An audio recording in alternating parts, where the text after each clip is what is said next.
বৈষম্যবিরোধী ছাত্র আন্দোলনে তথা জুলাইয়ের আন্দোলনে যে সমস্ত লোকরা আহত হয়েছিলেন, তারা কিন্তু এই মুহূর্তে আমরা দেখতে পাচ্ছি যে রাজধানীর শিশু মেলার সামনের সড়কে অবস্থান করেছেন।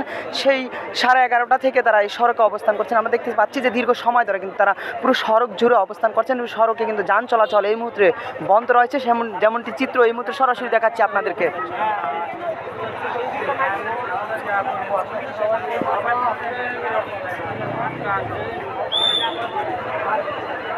তারা বলছিলেন যে যারা সড়কে অবস্থান করছেন তারা বলছিলেন যে তাদের যে পুনর্বাসন এবং তাদের উন্নত চিকিৎসা সে সমস্ত দাবি কিন্তু তারা তুলে ধরছেন। এবং এর আগে তারা একাধিকবার আন্দোলন করছিলেন, সেখানে কিন্তু তারা কোনো সঠিক সুরা না পাওয়ার কারণে তারা কিন্তু আজকে আবার পুনরায় সেই সকাল 11টায় কিন্তু তারা এই রাজধানীর শিশু মেলার সামনের সড়কটিতে অবস্থান করেন।